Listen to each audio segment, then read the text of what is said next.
we are going to just try to dissect and unpack what it is to be male and exactly how do you identify and how do you work? Because I grew up where you had to be the man. You couldn't walk a certain way. It was too girly or whatever. You had to dress a certain way. You had to be that masculine person. And then on top of that, there's also we're from the Caribbean, so when you have to check off what demographic you are in school or work or whatever, it's usually just South Asian, and then other, like where do we? Because we're not South Asian technically, we're from the Caribbean. It's a different culture, but it's not seen as a separate category or so. I don't know. So that's where my confusion is. Let's start off with the political one, since this sort of is a political question. How do you define that fine line between being Caribbean and South Asian? Confusing and blurry it is. How do you understand that? I'll take the political I'll take the political one. I remember when I was a kid, I had just came to New York and we had to apply for our social security cards, and I'm there with my dad and I'm there with my brother, and this is the setting where you have to check off those boxes. And Asian is the box, not South Asian or Indian, or Yeah. it's Asian. And I remember my dad checked off black because he was like, well, we're not Asian, because he thought Asian meant like East Asian. And I still remember that he checked off black. I always identified as like West Indian, to be honest with you, because it was kind of cool. Everyone knows Jamaican influenced culture and music. It wasn't until college, or maybe even after that, and I grew up in a predominantly Black Caribbean neighborhood. And so it wasn't until after college, when I got removed from my neighborhood, that it really began to self identify as Indo-Caribbean and really understand my own history.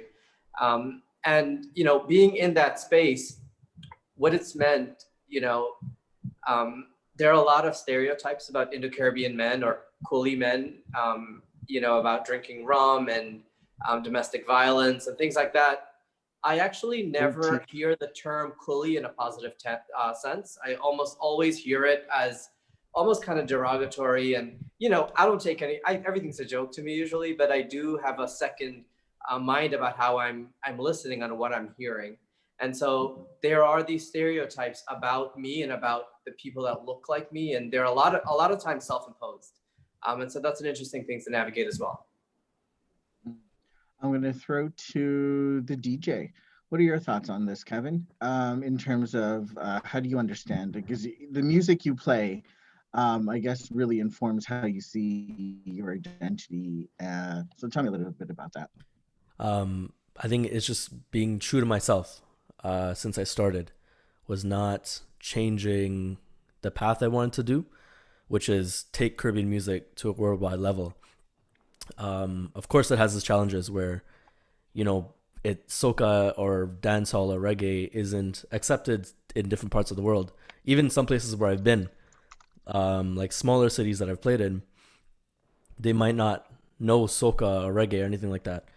But it's just staying true to yourself and knowing, what you want to play, what you want to represent, right? So that's always been the challenge, but I've made it easy on myself by just telling myself, okay, we're not going to change. We're not going to go and change what I play I guess, to satisfy someone else's what they want. It's just staying true to yourself is what I've been doing. And just before we go to break, I'm going to see Jordell. Jordell, tell me a little bit about how you understand your culture and how you navigate that. I had an interesting upbringing. I was actually born in Trinidad, and then I came up here, and where I moved to in New York, actually, it's predominantly Caucasians. So I grew up on Long Island, where there was no influence of West Indian people whatsoever. And I didn't have much family. It's just my actual family. So I didn't have much of a Caribbean influence on me other than when I would return to Trinidad. So it was more of a kind of gentle like introduction into meeting more Caribbean people. And I actually didn't become like submerged in the culture until after I graduated high school. I started going out and I started meeting more of my West Indian people. So before that, it was almost like a vacation, like in the sense that I would live my life normally, like a normal New Yorker. And then when I go to Trinidad, I'll be like, oh, I'm Trini, blah, blah, blah. But when I came back home, I had no one to relate to. There was one other Trini person in my whole high school. In my whole high school, I think in my grade at least, I think there was two other that were like younger than us. But Mm. I didn't have anyone to connect to in that sense other than my family. So when I started venturing out and I met more Caribbean people is when I really got immersed in the culture and started loving it. Like, wow, Trinidad, Guyana, the West Indies, it's such a beautiful culture. And I became very proud and started repping it 100%. I've never denied my culture, but I was always that Trini kid. Like in high school, my friends would call me Trini, like, oh, like, you know, Trini, there's only two Trini people. So it's me or my other friend. So, I mean, it was just one of those things that I grew up. And as I grew, I started loving and embracing it. And just, I'm happy to be Caribbean, you know? And now I have a platform where I could spread my culture to the world and just influence and just try to like support each other as far as Caribbean people, Caribbean men supporting each Yeah. other, and just try to bring it as far as possible because it is like an ignorance in the sense that there's so many places. So we're going to continue this chat, but we're going to take, if you're listening on the radio right now at News Talk Talk 960 AM, we are going to take a quick break. And more, and when you come back, we'll have more of this panel here talking about Indo-Caribbean men and what that is like, what that even means. I don't know. So you got to stay tuned right here on News Talk Talk 960 AM.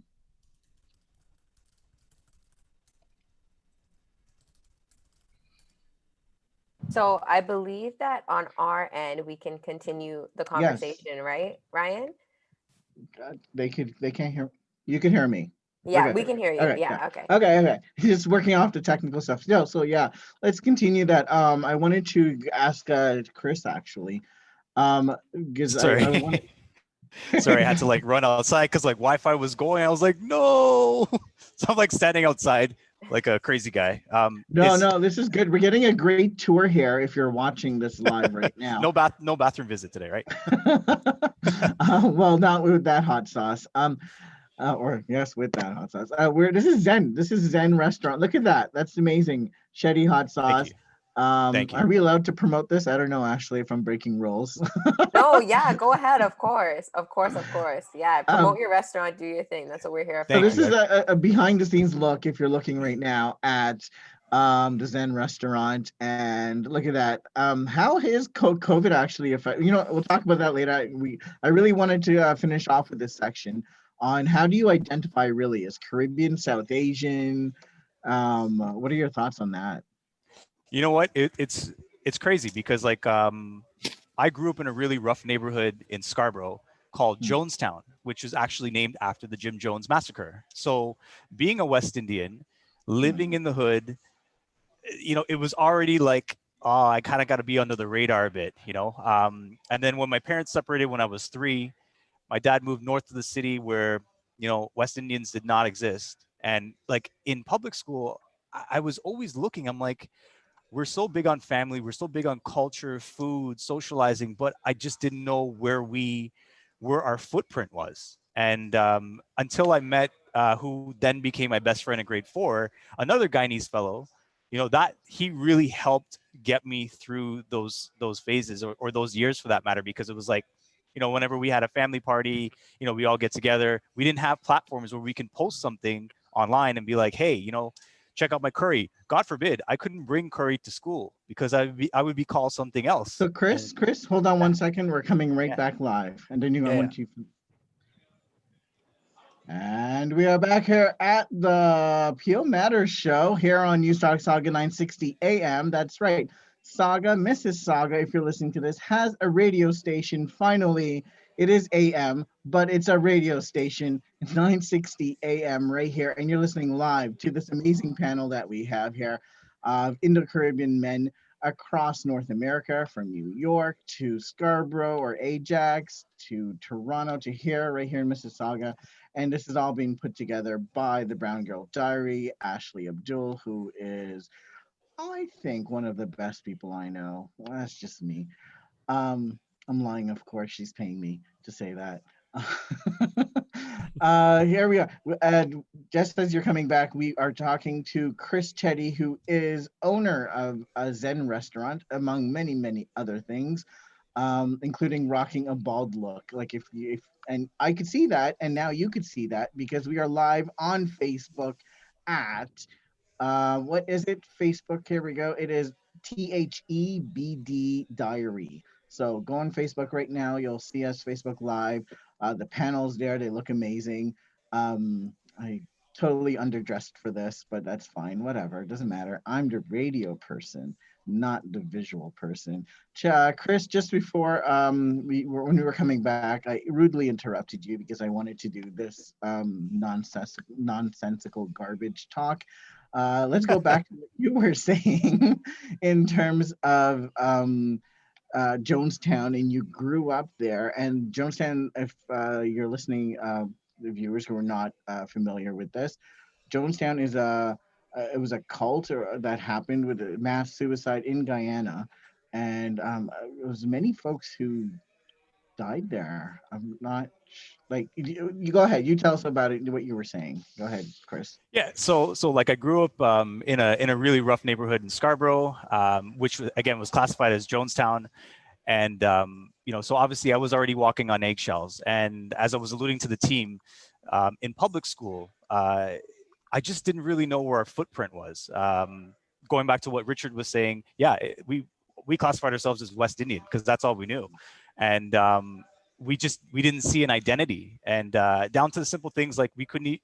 Like I would want to bring curry for lunch, but I couldn't do that because that would be mocked upon, right? And I couldn't listen to certain music or couldn't introduce this or introduce that. That was only when we had family parties, house parties, where we all get together because we didn't have digital platforms to kind of share those things. So I really had to kind of really find that along the way. Luckily, I had two friends in public school who were Guyanese as well. So the great thing about that was seeing them Monday to Friday. We would always be able to sidebar our own personal jokes and have that refreshing. And then weekends back to family. So I go through public school, I go through junior high, and then the culture really hit me grade 9 going into high school, because now all of a sudden I'm seeing all of these Guyanese and Trinidadians and Jamaicans. Like it was out of nowhere. And I was like, wow, these people exist.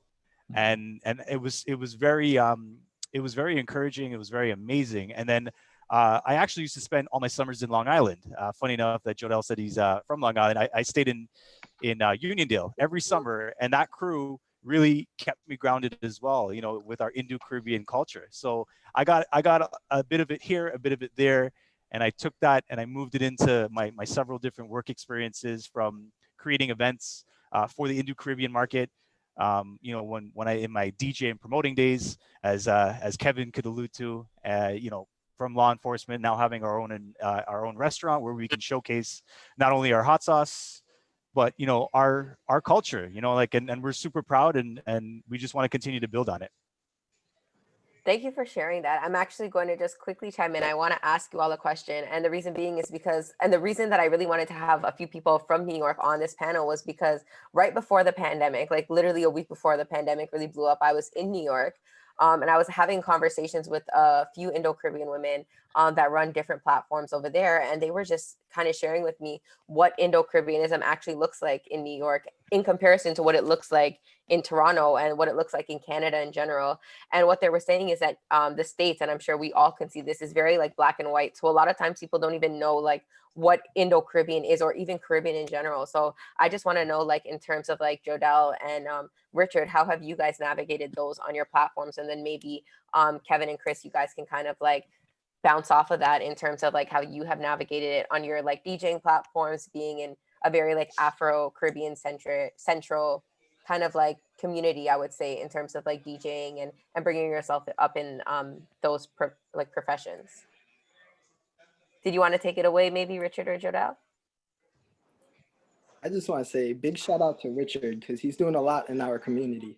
And we actually reached out to each other and actually worked together on a couple of projects just to raise awareness.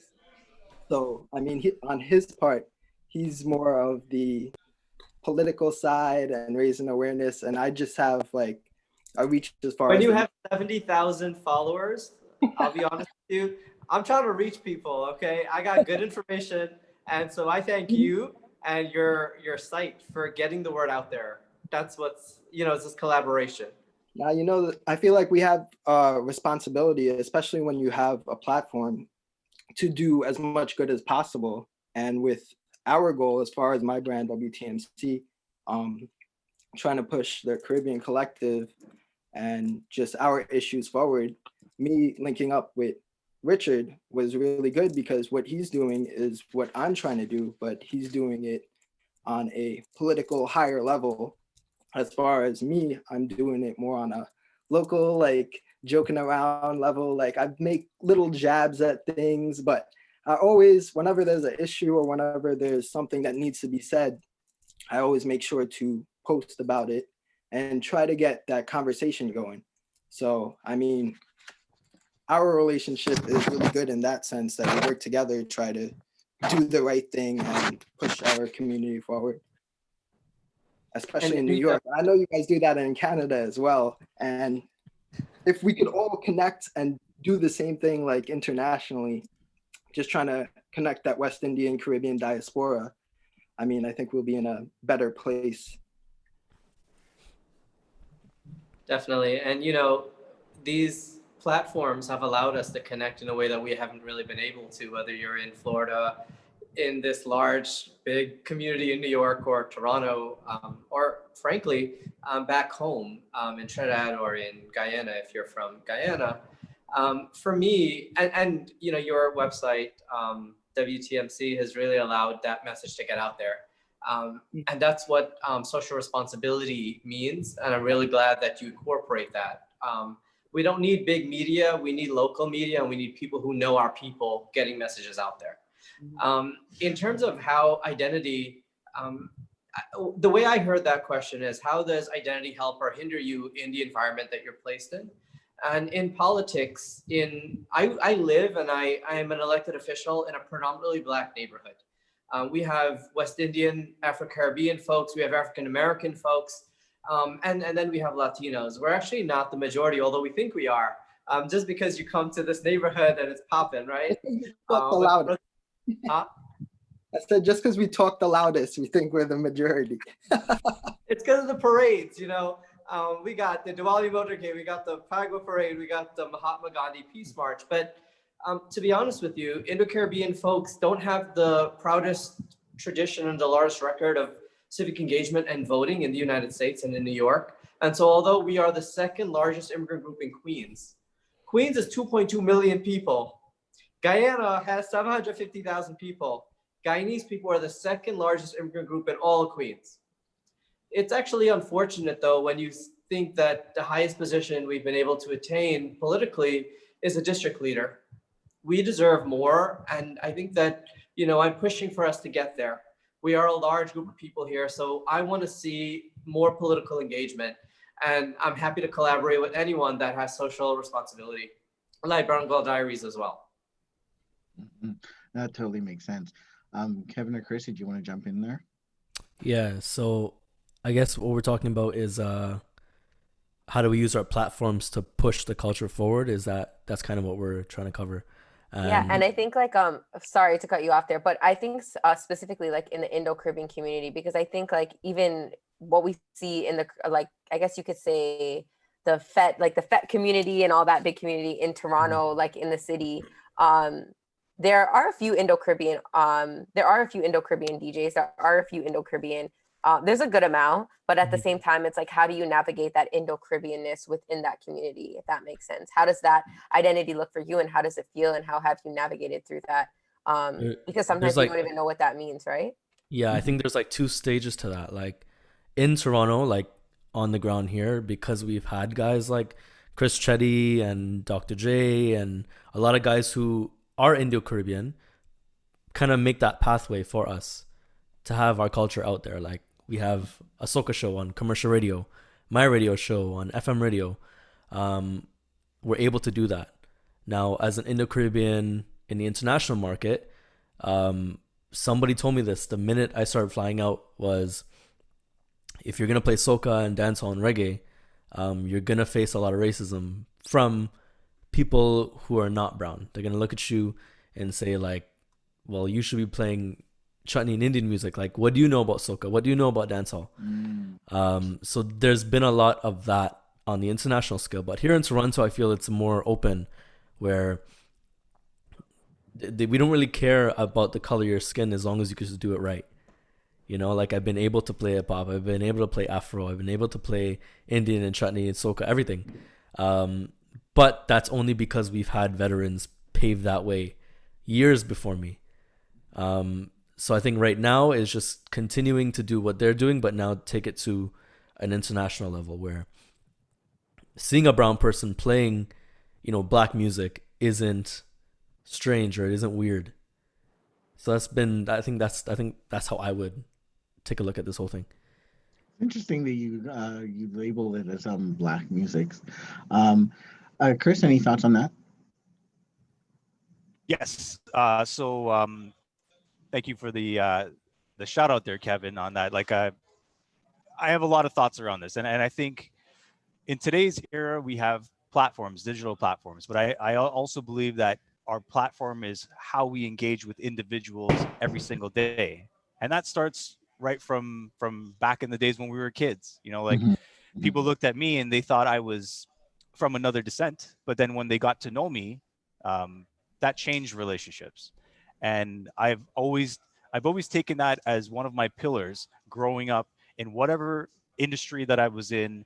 Was, you can't judge a book by its cover, and the best feeling is when you can surprise someone by the way you speak and what comes out of your mouth, because the perception gets killed.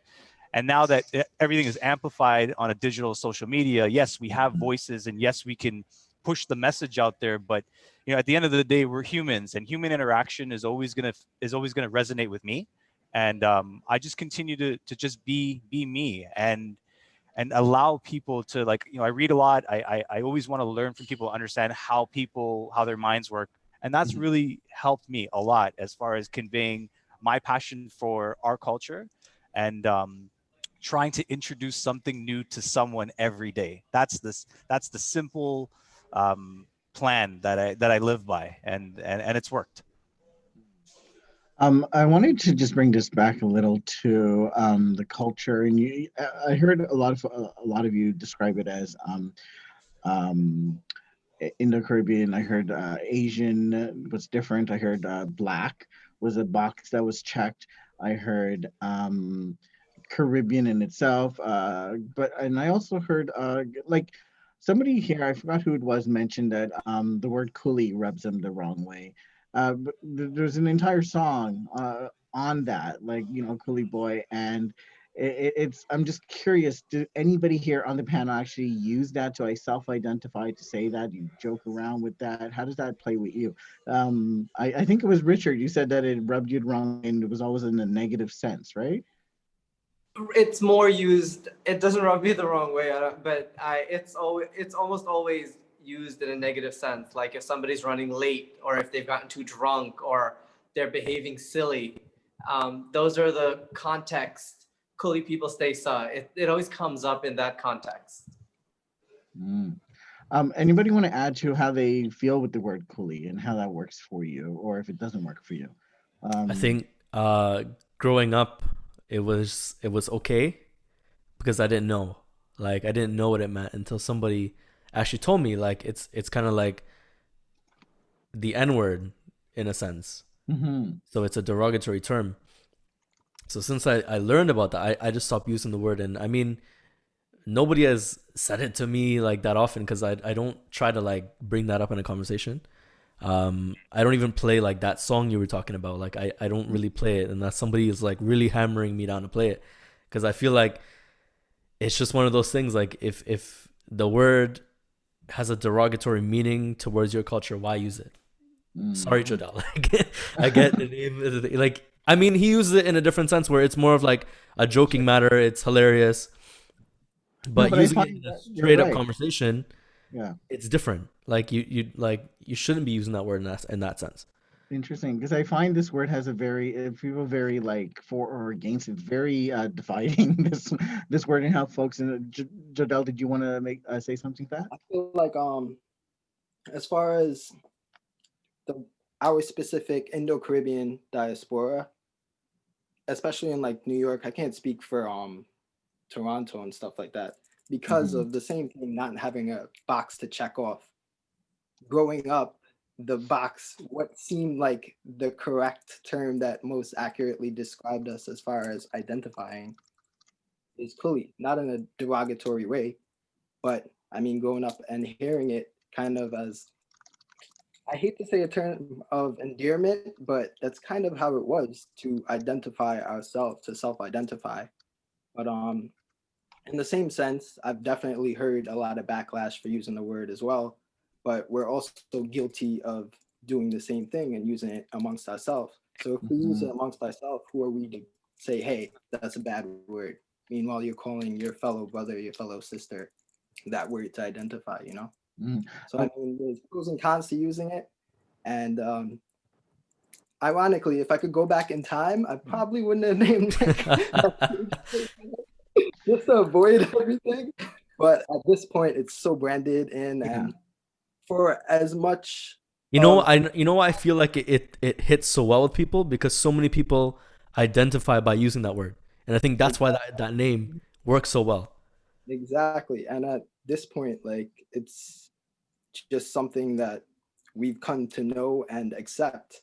And I mean, ideally, it shouldn't be that way. But I mean, if our So other option is Asian or African American, I think this one's kind of in the middle that like hits us like that's the check. That's the check that I'll no, go with. and this no, and I hear you, and I'm hearing the same thing across a lot of folks. We were going to take a quick break. It came up so fast. We just got some bills to pay, so we're going to take a quick break right here at Appeal Matters. When we come back, more of this panel. So stay tuned right here on News Talk Saga 960 AM. I And no, we can still continue because I find this word very divisive. Everybody has an opinion on it. And Yeah. Chris, it's like I didn't get to you again. What are your Oh thoughts no, on that's okay. I'm loving the panel. You guys are giving tremendous insight. So thank you for that. I was one of those ones where I thought the word coolie was cool. Like growing up, I was that? like, that was the quickest way to identify a West Indian for me. And then it wasn't until years and years and years later that I found out it was a derogatory word. And I was like, oh shit, okay. I'll probably not use it as loosely as I did before. But at the same time, I also wouldn't feel offended personally if anybody Mm. referred to me as a coolie because it was embedded in my head since I was a kid and I was cool with it. But I just didn't I just made sure consciously that I didn't use the word myself, you know? We actually had someone in the chat that made a really good point, and I think this is something that even like I was navigating through for a long time. Is that a lot of Indo-Caribbean adults have never even heard the term Indo-Caribbean, right? So like, and that's why we probably never used it and we never It's understood it. true. Like for me growing up, and I'm sure maybe a few of us have probably experienced this.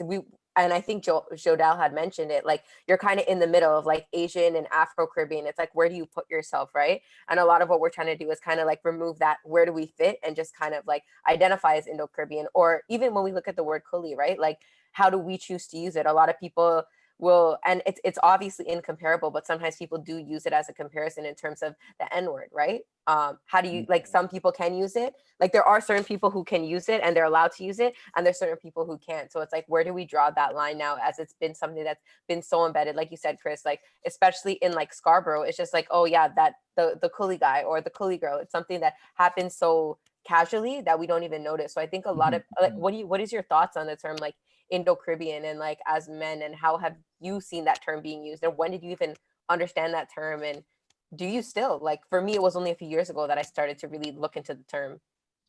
You know, I it's funny. Sorry, Jodel, are you jumping in or me? I'll happen after you. Okay, so Yeah. sorry.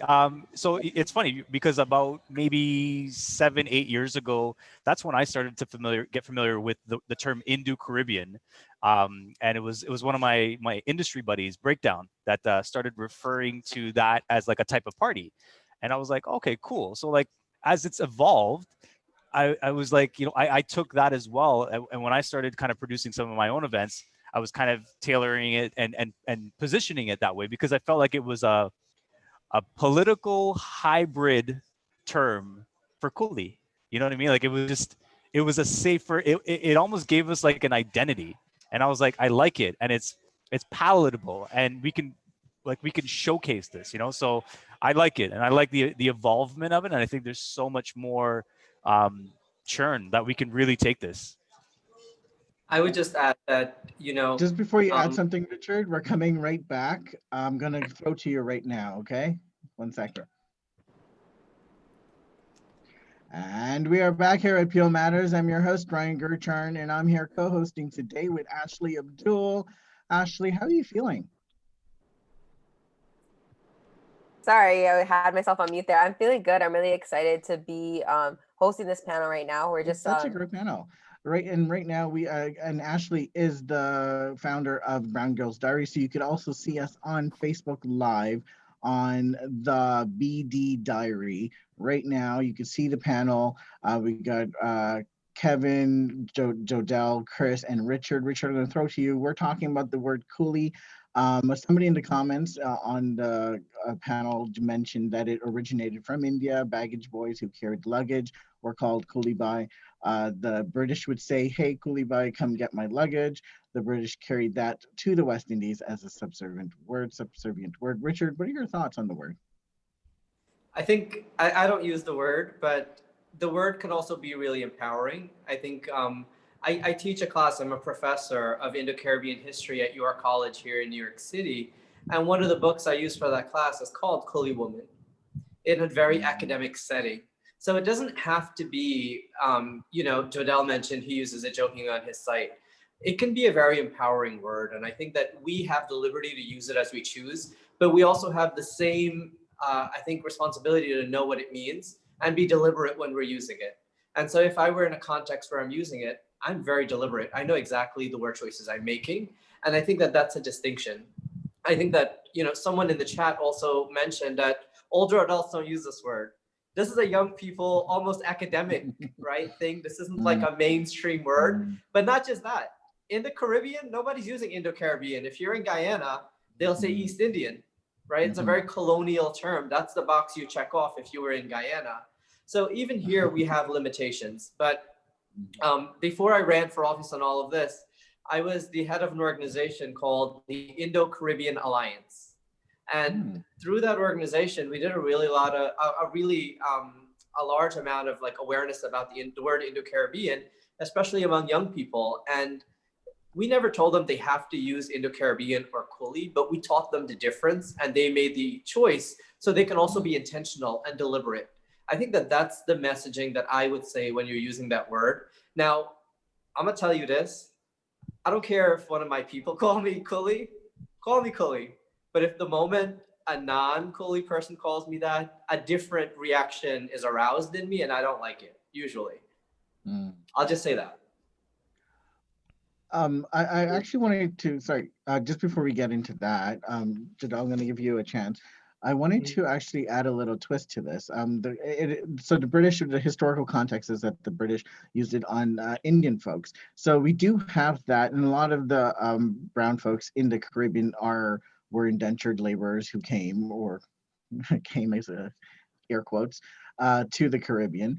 I'm wondering your thoughts. Do you feel accepted by the Indian communities coming from the Caribbean? Like, do you still feel like you have that identity with India or that community there? Who wants to take that question first? Okay, let's go with Kevin. Yeah, I would say yes. Growing up, we never forgot our Indian culture. Growing up, we always appreciated the music. We still appreciate the culture. My mom actually went to India last year, and she said we appreciate their culture more than they do sometimes, in a sense, because they're trying to be westernized, but we still do a lot of the things that they did years ago, just as tradition. And that's how I was raised, eating the food or certain events, certain cultural events, doing things like playing the tabla, things like that. Like, you don't see it that often in their culture anymore, but we as Guyanese people or Trinidadian people, we still do all that stuff. So I don't feel like we've lost our connection with them at all. Mm-hmm. Even like to like a lot of Indians that I know personally, they love our culture. You know, they love soca music. They love doubles. They love going to carnival. Um, so it's really nice to see like there's that connection between West Indians and East Indians as well. Mm. Richard, as somebody who witnessed checking off the box of black, do you connect with the Indian community? When I was growing up, being Indian, there wasn't a lot of street cred to that. Meaning Indian from India. Guyanese people had a lot of street cred. Trinidadian people had a lot of street cred. And nobody wants to get jumped. You want to have a girlfriend, and so you embrace, this West Indian more than you did your Indian side. It was much later on, and the community that I lived in has changed. The community I live in Queens today is predominantly Punjabi. There are a lot of South Asian, Bengali folks in my community, and so we are actually learning about Indian people in my community for the first time by meeting our neighbors and seeing how they live their cultures. And honestly, they're getting to know us too because they don't know us. And it's been this really, it's like a Back to the Future experience where they're learning about us as well. Now, these are not Indo-Caribbean people. This is not the part of the world that our ancestors left. And so that's sometimes confusing. I hear people say, well, we don't look like that. We don't talk like that. We don't eat their same foods. That's because they're from a totally different part of India. And it's so diverse there. But I feel very connected. I get to navigate these different worlds. I can wear different hats when it's to my advantage. I just wanted to switch gears a little to keep the conversation moving. One of the biggest things, and I'm seeing this in the chat come up too, about mental health. One of the biggest things I know I've been dealing with. I've seen my uncles dealing with like addictions and all of that, substance abuse. I'm wondering, what are your thoughts on what are some behaviors or beliefs you see that are holding back Guyanese men? I mean, not just older, but in their 20s, teenagers. Um, who should I throw to? I'm gonna go through Chris. Chris, what are your thoughts on that? You run a So restaurant, you must see a lot of this behavior. no, not at all. But you know what? Like to start with, I myself, I've suffered from anxiety and mental health in years past, and I really did a deep dive into that whole arena. And I feel like, and if it gets a little bit loud, somebody wave, and I'll just run outside. But basically, I feel like we live in a very technological world.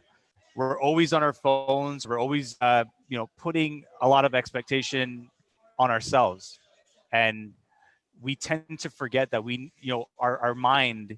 I call it mental wealth, right? Mm, Like I feel like it always gets the end of the straw, whether it's what you're reading, what you're listening to on TV, your circle of influences, all of those things factor in.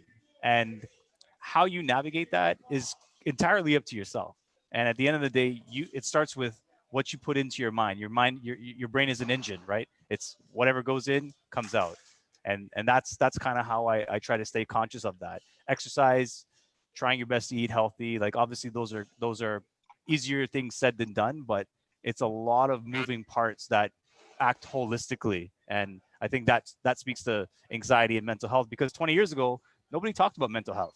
Why all of a sudden has it really become a focal point and a category within itself within the last 5 to 10 years?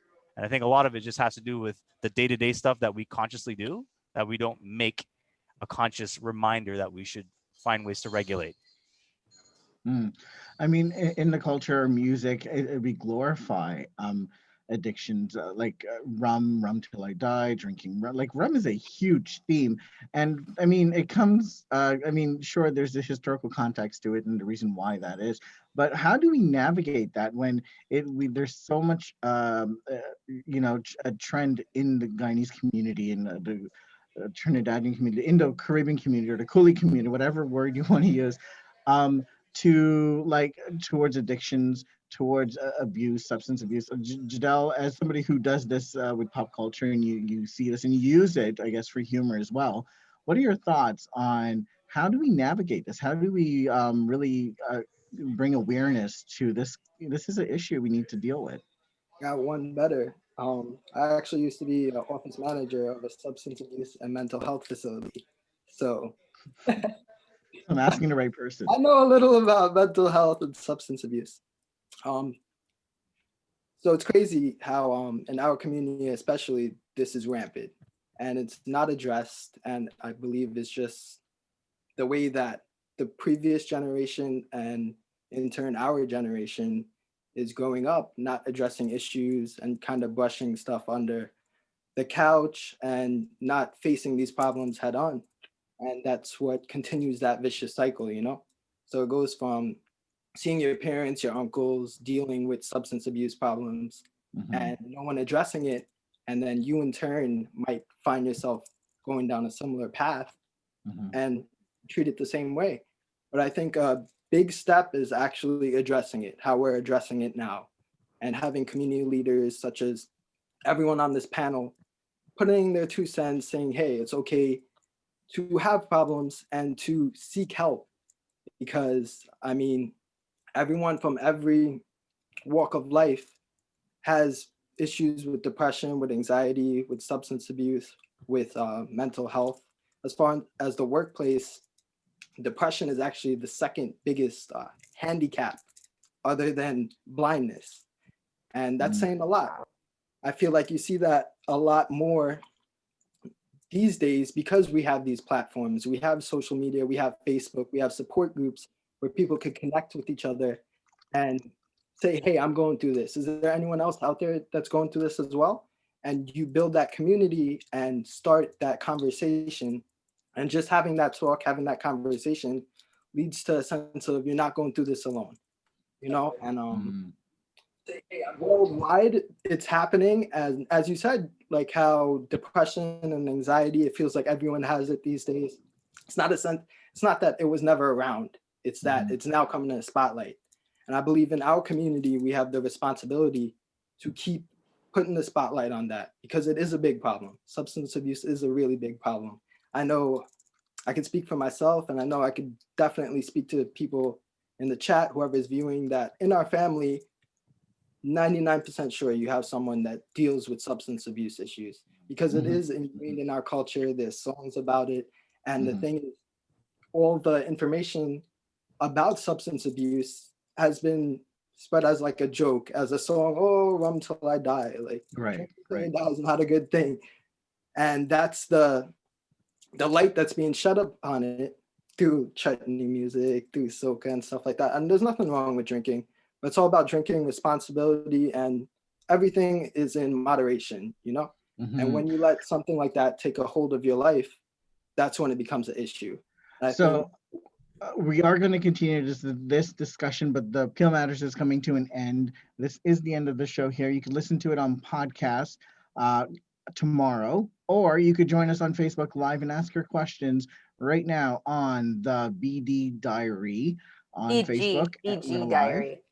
Being told something else, but I can't see it. BG Diary. But we will get back to it. So thank you for joining us, and until next time, stay safe.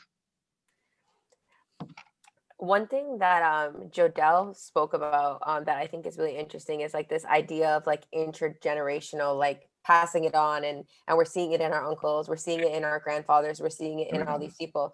So as Indo-Caribbean men, how do you guys feel like you've been able to navigate like that pressure of what that means and the stigmas that kind of exist for you guys, right? Like how do you navigate through that, or how have you seen these ideas unfold, and how have you seen it specifically in your own life? How have you seen these things unfold in your own life, and in terms of being like acting a certain way? Like if you go out, like, no, I could drink and drive, or no, I could do this and I can do that. Because I think sometimes there's like a lot of Indo-Caribbean men, and it's just like a thing that they do, right? A lot of men actually, but for me, myself, I see it very like prominent in the Indo-Caribbean culture. So how do you guys feel like you navigate through those stigmas that exist in terms of like mental health?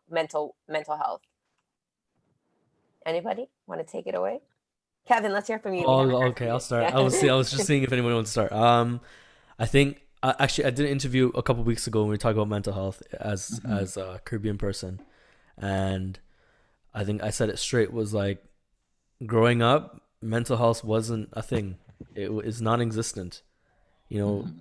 if you're upset, you get two licks. Like, you want to cry over something, you get two licks. Like, it's not ever a conversation among Caribbean families to talk about depression and, substance abuse and anxiety and things like that, because it just never existed. I don't think it existed when, let's say, our parents were kids, and now it's just passed on.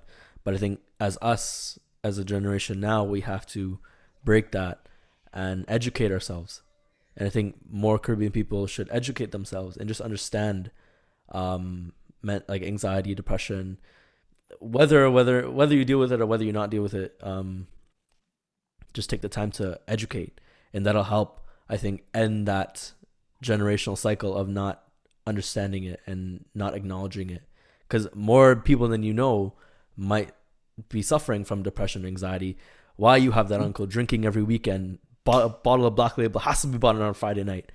Mhm. Like, yes, it's cool, but if you have someone who's drinking every day, like, it's more than just a lifestyle. It's something is wrong, and we look at it as a joke or as it's fun or funny, but in reality, because we don't educate ourselves, we just think it's cool. And yeah, Mhm. somebody's saying something about uh food in your belly, like it's just like, we always, as Caribbean people, we always, like, I don't know, have negative comments to each other. Like, sometimes when I see my grandmother, oh, you put on weight, you're fat now. Like, okay, you don't need to do all that. It's just education. Educate yourself on all of these topics. Anyone Yeah. else? Quiet dance Anyone now. else? Yeah, I would like. I'll try. Sorry, I'll chime in real quick. So, like, again, Kevin, you touched on something very interesting there too, like the generational pivot, right, from our parents' generation and the generation before that, and here we are. Pride, humility, like these are things that have transformed from generation to generation.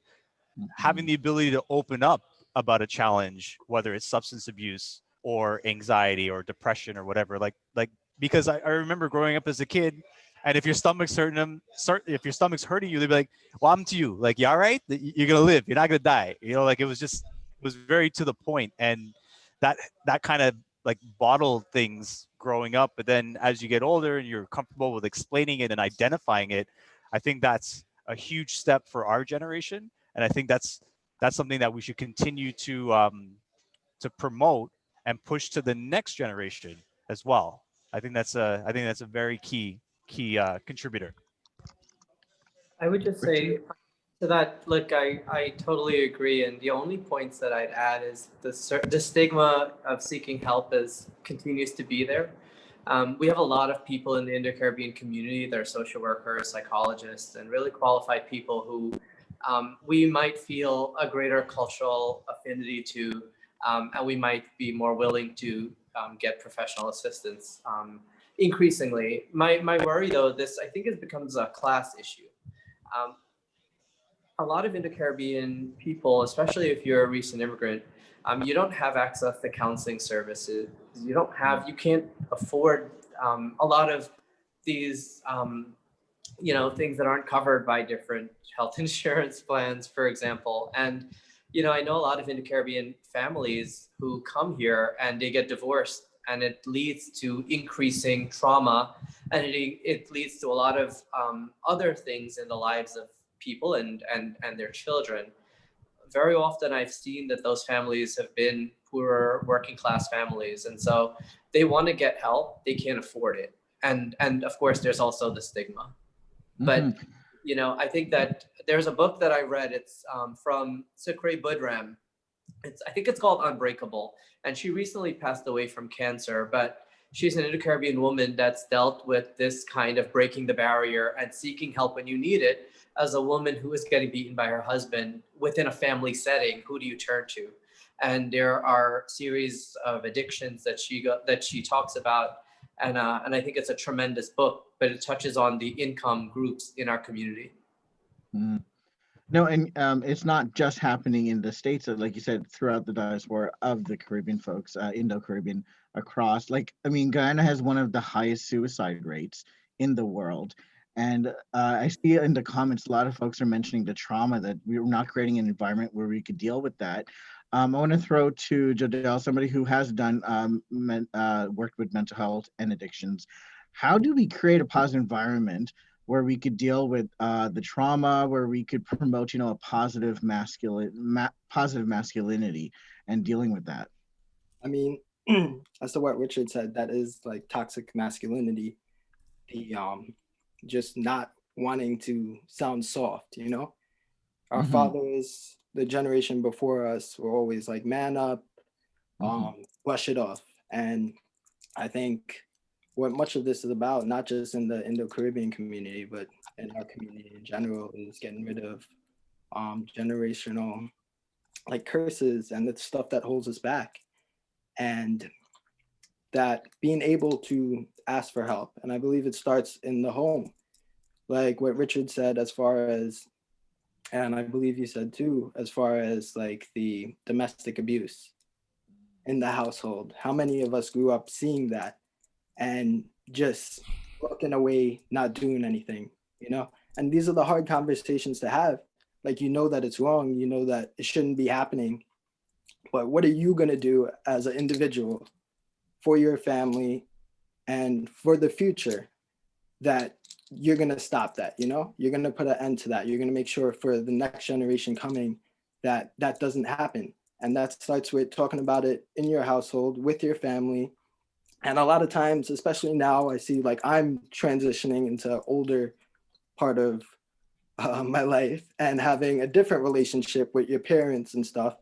And in the past, like your parents would yell at you and stuff and you just take it. But now you're able to have a conversation on a different plane and actually have a conversation. And it's about calling them out on stuff like that. Like, hey, you know, so and so happened, these situations happened in the past, and that was wrong, and explain to them. And that's not just about domestic abuse, substance abuse.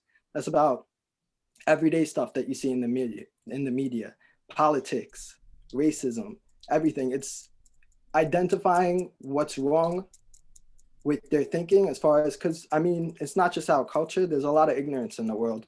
And it goes back to that old mindset, like, yo, I was raised this way, racial divide, all this, and just accepting that as a norm. And that's not how it should be. And if we don't speak up about it, if we don't address it, it's going to continue. And I believe it's our job to do that and just start that conversation, you know, so that in the future, when our children are growing up, they don't have to deal with that. Well, they might still have to deal with it. It's not going to be an overnight thing, but we got to work towards a better community. And we all have a role to play. Any other thoughts? Anybody want to jump in on how we could create a positive environment? Like, I mean, eventually when you have kids, your sons, how do you bring them up into be so they could define their own masculinity in a healthy way? Any thoughts on that, I think just showing love, Kevin? showing that you care and have that conversation, that you can have that conversation and they can come to you for a conversation. I know my relationship with my parents growing up is they're just your parents, right? Like they feed you food, pay your bills, and that's it. I think we need to change that, and that's something like I'm only 24. I don't have kids yet, but when I do have kids, I want to change that. I want it to be something where my kids can always come to me for a conversation. It could be about anything, and just be comfortable with having that conversation. And I think that starts with showing love in a different way, more than just, oh, I pay your bills, or I pay you food, or I give you food, and that's it. We need to do more than that. I'm lucky to say that I come from a household where my dad was incredibly supportive, as my mom was, and my aunts and my uncles and my grandparents, because they all were had a role in raising me. But my dad recently passed away, and he would always call. He didn't text, but he would always say, "I love you." It doesn't matter. Like 10 times a day, if he had to call me, he wouldn't hang up the phone without saying that. And it got a little annoying. But then, now I look back, and that was really actually something that a lot of people didn't experience. My dad also didn't have an alcohol issue or a substance abuse issue, but he had other challenges that he had to confront. In a lot of ways, I think that, the experience, it varies from person to person. In terms of creating a supportive environment, I think that a supportive environment means, taking in a lot of these things and adding a cultural component to it so that it's relevant to the kids that I'm raising or the community that I want to be a part of. To be honest with you, a lot of what I think is very popular mainstream ideas out there, they're not tailored to our community and to the context that's relevant to us. It's a lot of rejection, it's a lot of blame, it's a lot of finger pointing, it's a lot of denigrating the past and our ancestors who worked their asses off to get us here and have never stopped working. So there are so many things that they have gone through that I want to figure out how we can take best practices and then add a cultural component that uplifts us and the people who are here supporting us. Richard, when you get a chance, so this is not live radio, so I could do this. If you could just type in the author and the book in the comments, some folks were wondering who that was, and so if you could put that information in there for them. I saw a question that I thought was very interesting because I never really thought about this. I'm going to put it to the panel. So we're talking about a lot of folks who are victims of their environment. There's nothing positive really in their environment to help them deal with the trauma, so they turn to various different substance abuse and addictions. And I'm just wondering, in back home, in quotes, of the Caribbean, the question is, since we are like better off, we live better, we have access to those resources, do we have any responsibility to help those back home? And in what sense? I'm curious, what are your thoughts on that? Let's start off with Kevin. I think to help people back home, Trinidad, Guyana, where we're from, it would be just carry over what we're doing here to there. Like, there's so many different people who I know in the Caribbean who are helping women going through that domestic violence, and we just need to keep pushing them and helping them as much as we can from here. And again, educate your cousins who live there, educate your aunties and uncles who live there, help them understand, because they don't have the environment that will show them otherwise. But if you can be that change to just educate them a little bit, that could change a lot what goes on in their households. What Jodal was saying, it starts at the household. If you can change one person in that household, things will start to change differently, and that'll open up doors for them to have a better lifestyle, right? A more healthy lifestyle. Chris, any thoughts on? Sorry, go ahead, Ashley. Go ahead. Yeah, I just wanted to bounce off of that and just ask the question. So I know Chris did touch on it a little bit about his mental health experience, but I was wondering if any of you have ever experienced something like that, or maybe not at the time realized you were experiencing it because it's so swept under the rug in terms of like what the definition of mental health is. Sorry, we use mental wellness so much now, so I keep slipping up there. But yeah, when you think about mental health, have you ever experienced that, and how have you navigated those conversations with your parents, or how have you had those conversations with your family members or your partners or anything like that, and what did those look like in terms of like our Indo-Caribbean culture and how that impacted those conversations? Who wants to go first? I remember, so when I was a kid, my parents got divorced and I was 12 years old. And I had just come to this country from Guyana. And because of this really protracted divorce that they went through, we had to see a counselor because, I was preteen and my brother was a teenager, and they were worried that we would begin to act out. And that meant, drop out of school or go to hooky jams, or in a consistent way that it would affect us being productive teenagers and growing into being wholesome adults. But I remember I kept it a secret, right? Because look, I'm in a tough neighborhood. I'm in the hood. I'm in Jamaica, Queens in the 90s. And this is not a place where a lot of people even have access to this kind of assistance. So one, I was really lucky that we had access. But two, you got to keep that a secret because you don't want to be, quote unquote, the crazy guy or from the family that has the drama, right? So that's your business. Nobody wants to know that. It wasn't something you discussed. It's something that's incredibly private. It's almost like talking about not having a green card. You just don't. It doesn't come up. Did anybody else want to chime in on that, share their thoughts on that, how they experienced it? I mean, How we experience mental health is what you're saying? Yeah, like have you ever experienced mental health, whether you maybe realized it at the time or not, and kind of how did you get through that phase as an Indo-Caribbean young man, being from the family that you're from, uh, kind of figuring out the communities that you're from? Like, how do you kind of go through that phase and get through that phase without actually knowing that you're maybe experiencing mental health or sorry, a mental health issue at that time? Mm-hmm. How did you deal with that? Mm-hmm. I did an interview like a couple weeks ago. I think it shocked the internet. I'm pretty sure a lot of people watched it. I had come out and said like when I was about 18, I actually tried to kill myself. It's because of mental health. I was literally losing my mind. Um, and it was I was in a household again where you can't talk about it because it didn't exist. You know, it wasn't a thing because nobody knew about it. It wasn't an educated term that my mom understood. So just dealing with it, you got to deal with it on. I had to deal with it on my own, where work through the challenges and educate yourself and understand. And like now, I'm very close with someone who deals with a lot of anxiety. But again, I'm somebody who doesn't know, so it was just educating and understanding. Like just do a little bit of research and understand what that anxiety is and what triggers it, what triggers that depression, even for yourself. Just look into yourself. What triggers sadness for you? What triggers anxiety for you? And how can you cope with it properly? So that's something that I've been able to do, and that's kind of what drove me into music was taking that mental health issue of anxiety and depression and just driving it into my music and being passionate about something. Mm.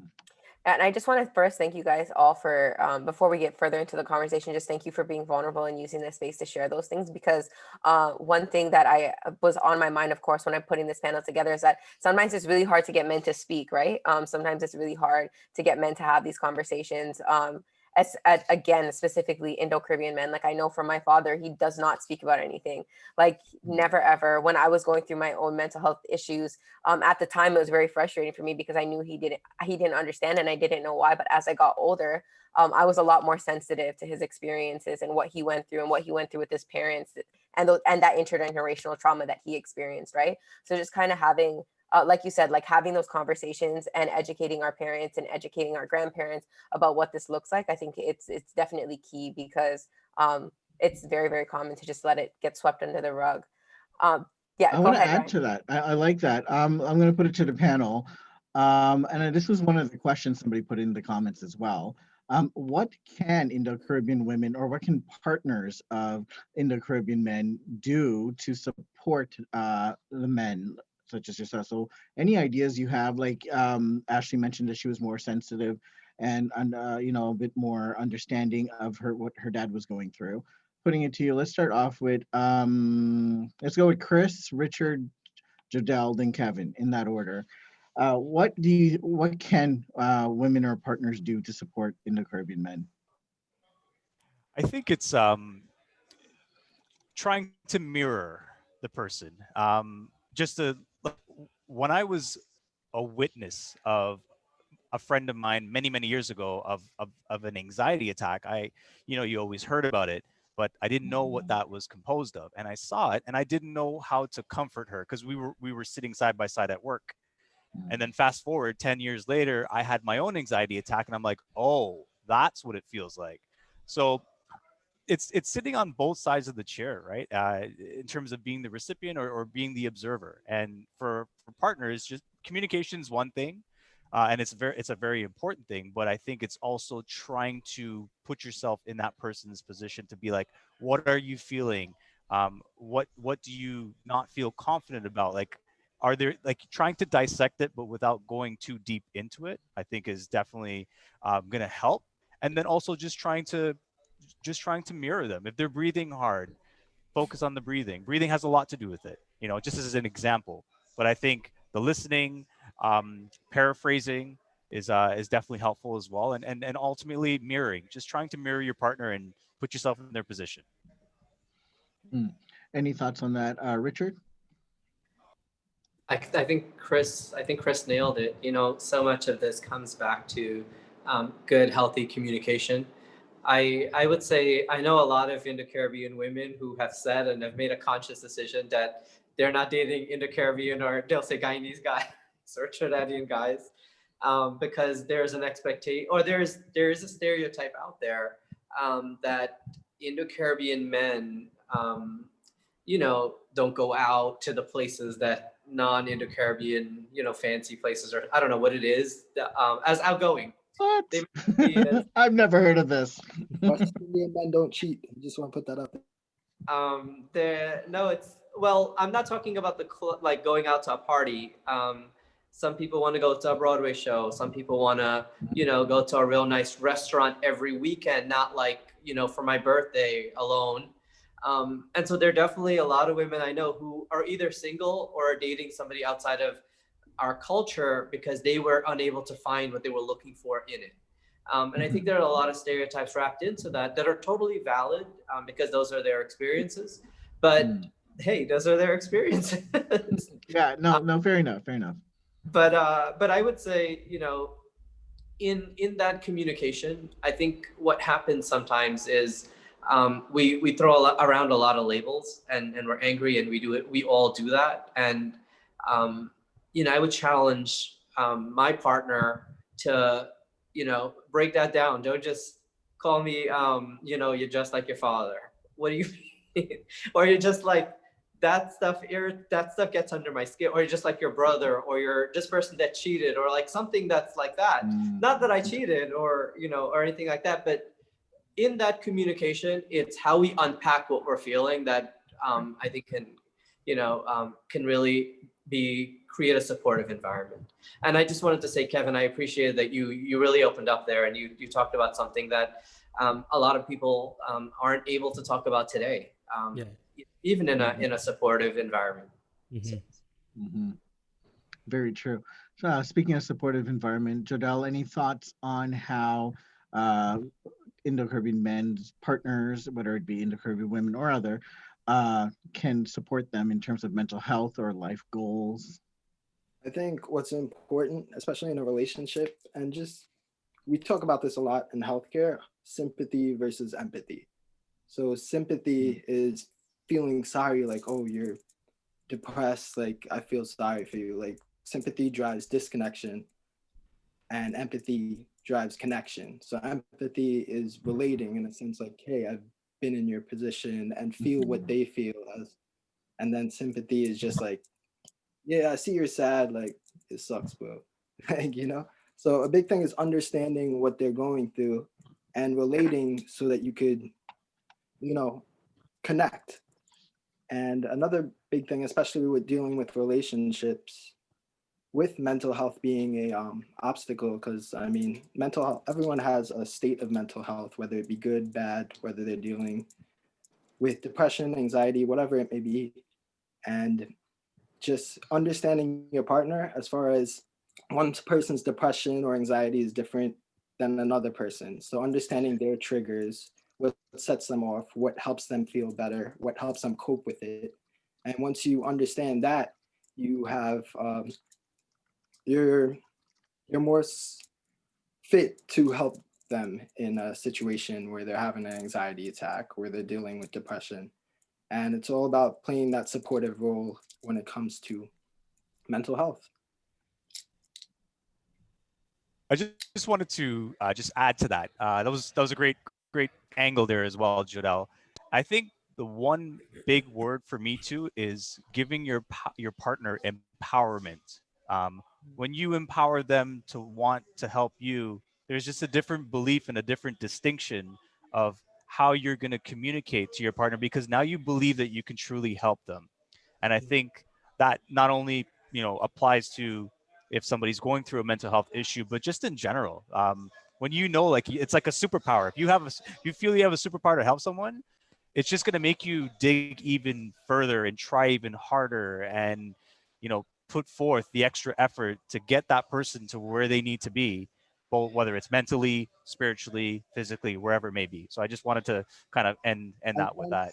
And then on the other side of that is understanding that if someone's going through something, if they're depressed, if they're sad or something, you're not at fault.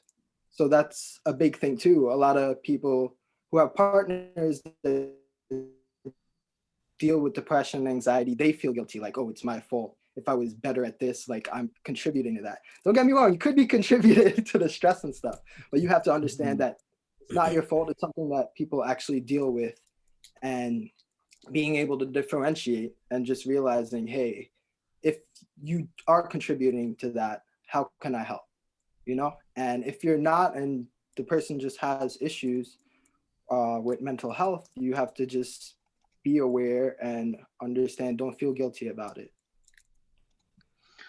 I'm gonna give it to Kevin before we are running up on time. Kevin, what are your thoughts on this question about needing support, and what would you want to see? Um, First of all, I want to just address everyone who's saying thank you for sharing that experience. But when I was younger, um, the message in that is I'm trying to make it okay for us to come out about things like that. So I'm trying to normalize that conversation. That's why, like, pretty much any interviews that I do, I don't try to bring it up, but if it does get brought up, I'm gonna bring it up, because I want it to be okay for people to talk about stuff like that. Now relating back to your question, I think a message to the ladies, like, believe in your man in a sense, believe in, who he is, and don't put the stereotypes of of a coolie man into your boyfriend or your husband, right? Like, let's say, like, somebody told me, they're like, well, I was watching a video and it said, like, ladies, if the whole village thinks your man doesn't have brains, don't tell him that he's not smart. You know what I'm saying? Like, believe in your man. Chris is laughing because I think he watched the video too. It was on Facebook. And if you're dating a Caribbean man and, that stereotype is that they just drink all day, don't play into that. If everyone is saying, oh, that man's a cheater, da, da, da, don't play into it. Believe your man and know who he is and respect it. I think that will help, the mental health and helping your partner. And I think this goes beyond just being Indo-Caribbean. This could be just general relationship advice. So I think that's my take on, mental health in the relationship and understanding your partner. And I just want to point out and recognize that this has been a very cisgender, straight conversation. So there is room to improve on this conversation in terms of sexuality, in terms of things that are still taboo in the community that we haven't even touched upon. We are running out of time, so I'm going to do a final question for the panel, just as a final wrap up. How do you stay motivated? How do you push forward? How do you drive further success? And I'll start off with who do you guys think is the most successful? You should start. And I just wanted to point out, this was also a question from one of our viewers. So Yes. Thank you for that question. We are wrapping up with this question, but I'm just going to double check and make sure that there's no other questions that weren't answered. But you guys can, of course, go ahead with answering this one. Perfect. Thank you, Ashley. So, sorry, who wanted to start off with that one first? We'll do it from order of most successful to least. No, totally joking. Totally joking. Let's start off with, since I heard you laugh, let's go with Kevin, and then we'll go to Jodelle, Richard, ending with Chris. So the question is how to stay motivated and drive further. How do you stay, yeah, with everything that you do? Just, I love what I do. I think that's so key for me. My mom taught me that is love what you do. You'll never work a day in your life. So that's when I wake up, I just want to be better in what I do. So yeah, just love what you do in life, whether it be your job or, love who you're around in a sense too. That'll drive you very far and that'll fuel your success. No matter where you are, like, it'll push you further. Jodelle?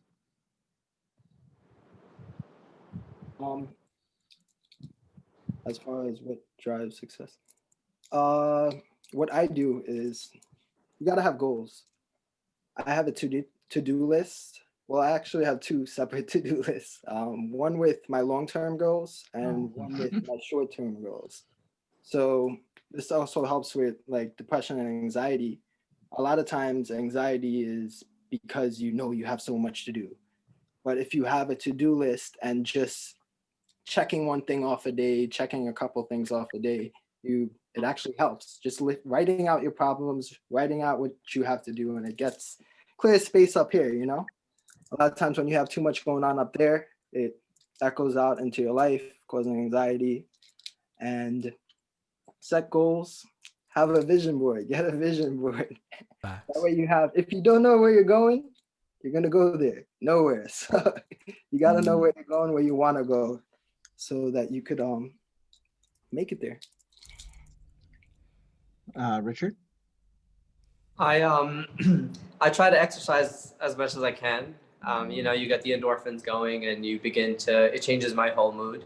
And believe me, you got to work out a lot when you lose two major elections so spectacularly in front of your whole community. I ran for office, and I lost two major elections, including the recent one that I participated in. And um, you know, you really do have to love what you do. You got to think that it's your passion, and then you got to keep doing it if that's what you want to do. And sometimes, you know, if you choose to stop, that's okay too, as long as you continue to do something that's motivating to you and you feel like is your contribution to the place that you live. So you know, we are still in a pandemic, and so what I'll say about exercise also is, as Indo-Caribbean men, we are prone to shorter life expectancies than just about everyone else. Um, Indo-Caribbean men in New York live until 62 years old. And in this pandemic, we're seeing things like high blood pressure, diabetes, and other things happening in Indo-Caribbean men's lives earlier. And so it really is a second pandemic because they're not as active, they're not as mobile, and they're at home, and there's a lot of food, and there's a lot of alcohol, and there's a lot of everything within the home. And so please get your exercise going and get your, you know, get your endorphins up. Like a polished politician. Great. I love that answer. Chris, what the hot I sauce guy could just say? keep listening to Richard talk. Like, Yeah, man, seriously. you're Where good. can I You're donate, good. Richard? Not win these elections. You know, for me, it's mindset. I used to read this book, what to say when you speak to yourself, and I'll use Muhammad Ali as a perfect example. You know, like he spoke himself into greatness, and everything he, you know, he spoke, he believed, he said it with distinction, and it led to action, and that was something that took me about 20 years to really get a really good hold of. So I think it starts with that, and then I think once you really lay the foundation with that, the world is your oyster. You can really achieve whatever it is that you set out to achieve. And I think that's the most important message. Everybody's goals, everybody's ambition, everybody's drive is different, and that's fine. That's okay. That's what makes the universe balance. And I think that would be the first thing is you speak what you want into existence, and that has helped me a lot. And that's something that I'm trying to, you know, I have a 6-month-old son who's going to be 6 months tomorrow. You know, I want to be able to instill belief and positivity in a very negative world that we live in. And I think if you start from as young as you can, and you also hang around people that feel the same way, like that has a lot, you know, like our parents always say, you're going to turn out like who you hang out with. And that was something that I adjusted, you know, from my 20s to my 30s, and as I enter into my 40s, you know, influence has a lot to do with it. You are and, who your friends and are. yeah, 100%. And now when you hear these things that your parents taught you when you were a teenager and you thought you knew everything, you're like, I get it now. I get it. You know, so it's being on the other side of it, and I think it's kind of cool, and I'm excited to explore the 40s. And now it's at a point where, you know, when I get my hands into something, I want it. You taste it, it's like I want more, and that's my mindset. Wow. I want to thank the panel. We have come to the end. Thank you, Kevin, Jadal, Chris, Richard. Great insights. The panel, they have great comments in there, so take a look at it. Some of them have actually commented specifically on the panelist. So read those compliments, take them, because you won't get a lot in this world. That's just how it is. So take what you can get. I'm going to send it off to Ashley. Ashley, thank you for having us so much. I'm going to give you the final word, and we're out. Yeah, I just wanted to say this was a great, great panel. Like, I just want to thank you men so much for just being open to have this conversation. Being, again, like, I have like a bunch of messages in my phone from my friends, like, oh my gosh, these men are being so open. And I guess that's something that we weren't expecting because we didn't know what to expect, right? Through this conversation. But it went so well. And I'm just so thankful that you guys were, again, like, willing to be a part of it and keep this going. And it's a start of something for Brown Girl Diary. We really want to be able to reach out to the men in our community because we can see that it's a need and a want. So this is just the first step. So we thank you guys so much. We're going to be going through this conversation after to kind of like dissect it and see what some of the key issues are and see what kind of the key things that kept coming up were, so we know how to support the men within our community. So again, I just want to say thank you guys for being a part of this conversation, taking the time out of your night. Thank you to everybody that watched on Facebook and on Zoom, and it's going to be uploaded onto our YouTube so everybody can watch it over and over and over again because it was so great. So again, thank you guys so much. I really appreciate it, and I just want everybody to have a wonderful night. Take care, guys. Thank you guys Bye-bye. very much. Thank you, Ashley. Appreciate it. Bye now.